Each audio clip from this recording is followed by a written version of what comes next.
Hello everyone, welcome to the programming in C class.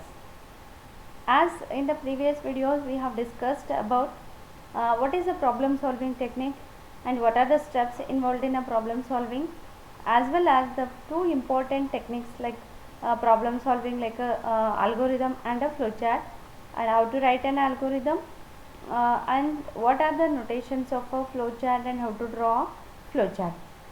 In today's session we are going to see about more views on a algorithm and flowchart.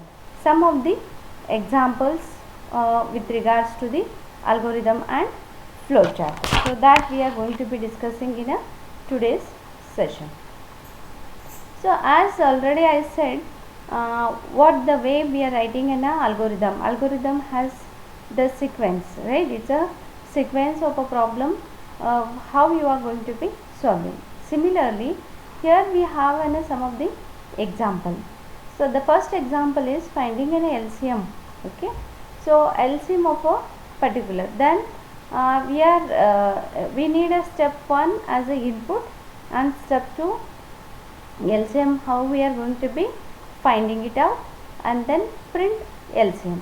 So the similar, whatever the algorithm there, so that we are representing as a flowchart, like a start symbol must be written in this one, then left is the input, then we are processing, it means we are calculating that left into 30 is nothing but LCM. So then print LCM we are going to be using. So this is what you can use it of either of the symbols, then stop. Let us discuss the second algorithm, second example. This is the very simplest example, whereas write an algorithm and draw a flowchart that will read two sides of a rectangle and calculate the area of rectangle. Okay, so then we have a pseudocode, that is input, two inputs, width and length we need. Then what you are doing, you are calculating the area. What you are printing, you are printing the area. Some of the methods, usually the people write what should be the input, what is the aim of an algorithm, and what is the output of the algorithm will be written. So if that is the case, then the algorithm will be written in this way. Whereas step 1, the input of what we are inputting for finding the area of rectangle, yes, length and width are the two inputs. Then what is the step 2? We are calculating area. What is the formula to calculate the area of rectangle? Length and width is the formula to calculate the area of rectangle. Then step 3, print the area. Whereas here also we are using as a symbol, that is a start input symbol, that is we are giving two inputs, width and length, and then processing is here, that finding the area, then output, either of the symbol you can use as output, then stop. So another example, can you guess how to write an algorithm and draw flowchart that will calculate the root of quadratic equation? Can anybody guess what should be the inputs, what should be the aim, and what should be the output? Yes, here we are processing with two things. One is d, that is square root of d square minus 4ac. Then roots are calculated in which way? That x1 is nothing but minus b plus g divided by 2. d is written, that is square root of b square minus 4ac. For simplification purpose and for making it easier, we are going to be considering this. This is the hint. Then that is the thing. Then what should be the inputs? Inputs for this one is, we need a value, we need b value, we need a c value, right? So in this formula we need a, b, c value. Then that are the inputs for the quadratic equation. Then what you need to calculate? First you need to calculate d. D, how do you calculate? B square minus 4ac, right? So then calculate d. Then after calculating d, you should calculate x1 and calculate x2, and after that print x1 and x2. Let us see with the algorithm. Step 1, inputs are what? A, B, C are the inputs. Okay. Then step 2, first we need to process with the d, that is square root of b square. We can't write directly, b into b minus excuse me 4 into a into c, and x1 will be calculated as minus b plus d divided by 2 into a, and x2 will be calculated minus b minus d divided by 4 into a, and then print x1 and x2. We have to print the x1 and x2. So this is how we are going to be same algorithm can be written in a flow chart, that is a diagrammatical representation. Then start input a b c, then first we need to calculate d, and then we are going to be writing as an x1 value and x2 value, and then just quadratic values we are going to be printing. If we what are the roots, if you, then it will be decision making. So the further algorithm and flowchart is going to be changed. So decision structures in an algorithm. These all the examples whatever we have discussed till now are simplest. There is no decision making in this one. So decision structures, how to draw decision structures in a algorithm and flowchart. The expression a greater than b is a logical expression. It describes a condition we want to test, and if a greater than b is it true, that if a is greater than b, we make it we take an action on the left side and print the value of a. Otherwise what happens, if it is a false, then we print the value of b, right? So that is what the decisions we are. Then how could we write that with a flowchart? Yes, we consider, we take a and b values, then we process with, if a is greater than b, that is true, then prints a, otherwise it prints a b. This is the symbol. Some of the algorithms were used, but most of the algorithm we use a parallelogram. Okay, if then else structure.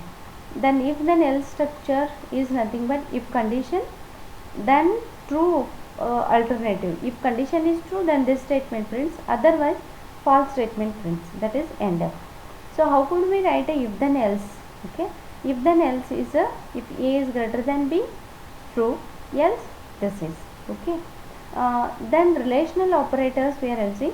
Relation operators like greater than, equal to, greater than or equal to, less than or equal to, not equal to, in a this one in algorithms. Then write an algorithm to read two values and determine the largest value and print the largest value with the identifying the message. Okay, so we should find the largest value. Then step 1, input, what are the input values, value 1 and value 2, among two values, right? So among two values they have, this is biggest among two numbers, like that. Then step 2, if value 1 is greater than value 2, then maximum becomes a value 1, or else max becomes a value 2.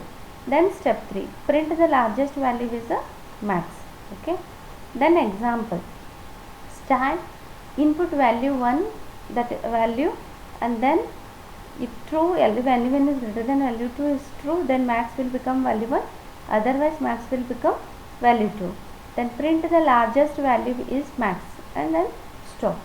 Then nested if, one of the alternative within an if then else statement may involve further if then else statements.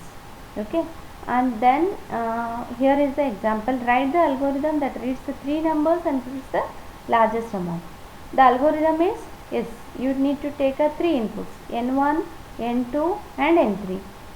Step 2, if n1 is greater than n2, then if n1 greater than n3, then max becomes a n1, that is n1 greater than n2 and n1 greater than n3. That is both statements we are writing together. You can write it, or else you can write it, if this is true and also this is true, then max 1, else then it is 3. Okay, so it means this is true, this is false, n1 is greater than n2, n1 is not greater than n3, then n3 is greater than n1 and n2, so we are comparing like this, then the maximum will become n3, and else what we compare, here we compared n3 with n1 with n3, and we compare n2 with n3 now. If n2 is greater than n3, already n1 is greater than the n2, and n2 is greater than the n3, then we are using as an already this is false. n1 is greater than n2 we tested, but n1 is not greater than n2. ಇಲ್ಲಿ n1 ಕಿನ್ನ n2 ಕಿನ್ನ n1 ದೊಡ್ಡದಿಲ್ಲ, so it was a false ಆಗಿದ್ದಕ್ಕೆ ಎಲ್ statement ಬಂದಿದೆ. Then n1 is not bigger then n2 we are comparing with n3. n2 n1 n3 ಜೊತೆ compare ಮಾಡ್ತಿದ್ದೆ. Then now if it is true then n2 will be bigger or else n3 will be bigger. So either of these statements you can use. So this is the example for if then else statement and then print. You can write an algorithm in this way and draw flowchart for the algorithm. So this same algorithm ge you try to draw in a flowchart. Can you able to? Yes. First you have to take a inputs. What are the inputs to be taken? n1 n2 n3 are the start first and read n1 n2 n3. Yes, and after that processing. What kind of decision making you are taking? If first statement, if it is true then another condition, right?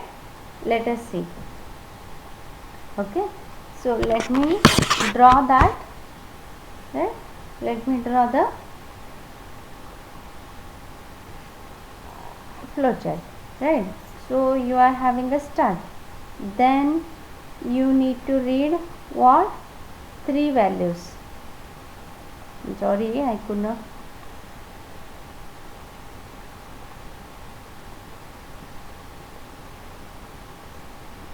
Okay, once you start, then it should be arrow, right? And then input will be written in this form. Input will be written like this, right? What are the inputs? 3 values like n1 n2 and n3. After that 3 inputs, what do you have to do? So you have to test first n1 and n2, right? So here you are testing n1 with the n2,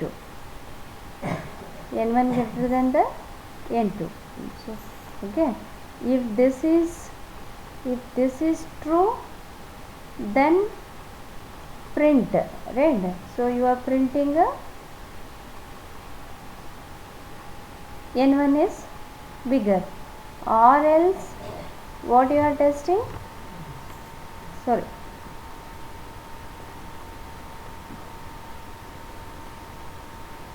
okay, if this is true then you test n1 value with one more, that is n1 value with the n3. We test with the n3, right? So if this is true then it is printing as an n1 is bigger, right? If n1 is greater than n2, n1 is greater than n3, if both are true then we print as an n1 is bigger. Or else if this is a false, then what I do? I am going to be testing n2 with n3, right? So we will test n2 with n3, right? n2 is greater than the n3 ಜೊತೆ compare ಮಾಡ್ತೀರಾ. If this is true then what will become?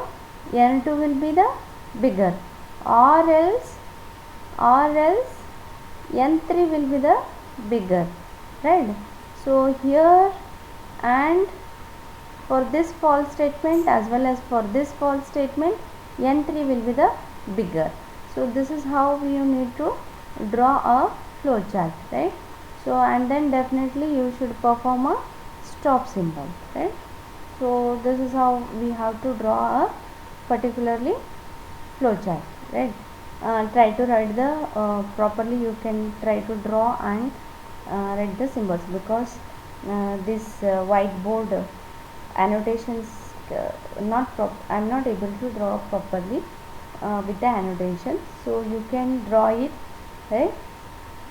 And then we are using like a algorithms. Some of the examples over here: write an algorithm and flowchart to read an employee name, overtime hours workload and absent, and determine the payment.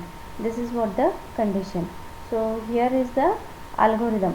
So you are writing the input name of the employee, overtime, and then absent. If overtime is, so these are the conditions have been given. Overtime is for like 40 hours, then $50, 30 but less than 40, then it's of 40, then this is the condition, this is like this we are having as in a, this is nested if. Then these are the conditions how could we write. If overtime is 1/3, like it's greater than $50, then $40, then it is of $30, then it is of $20, or else of $10. So this is how we should print in a bonus. Similarly, you can draw a flowchart for this also. Now homework. Okay. Thank you. You hope you understood how to draw an algorithm and flowchart for a, even for the complex programs. Thank you.